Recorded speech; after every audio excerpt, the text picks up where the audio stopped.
पहले इच्छा होती है उस परम स्थान के दर्शन की जहां भगवान शिव ध्यान में स्थित है। कैलाश पर्वत उनका परम आसन। ये कोई साधारण पर्वत नहीं बल्कि भगवान शिव का साक्षात रूप है। इसके चरणों में है मानसरोवर, मीठे जल की पवित्रता, और राक्षस ताल, खारे जल की रहस्यपूर्ण गहराई।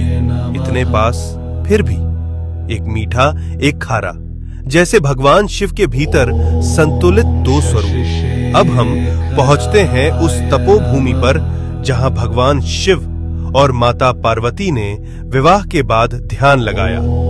ये है आदि कैलाश, उत्तराखंड के ऊंचे हिमालय में स्थित, जहां आज भी उनकी ध्यान ऊर्जा का कंपन महसूस होता है। यही है गौरी कुंड और पार्वती सरोवर। ये पर्वत नहीं, शिव पार्वती की जीवित उपस्थिति का केंद्र है, इसलिए कहलाता है छोटा कैलाश। और पास ही स्थित है ओम पर्वत, जहां बर्फ पर स्वतः उभरा ओम दिखाई देता है, जैसे शिव का मौन मंत्र इस भूमि में गूंज रहा हो अनंत काल से। अब हम बढ़ते हैं हिमाचल की उस रहस्यमयी चोटी की ओर जहां विराजमान है स्वयं भगवान शिव, जिसे कहा जाता है मणि महेश कैलाश। इस पर्वत की चोटी से दिखाई देती है एक दिव्य मणि। मान्यता है जब भगवान शिव प्रसन्न होते हैं तो ये मणि दिव्य तेज प्रकट करती है, जो भक्तों के जीवन में भर देती है एक दिव्य प्रकाश। इसके चरणों में स्थित है पवित्र मणि महेश झील, जहां हजारों श्रद्धालु हर वर्ष स्नान करते हैं और भगवान शिव का आशीर्वाद प्राप्त करते हैं।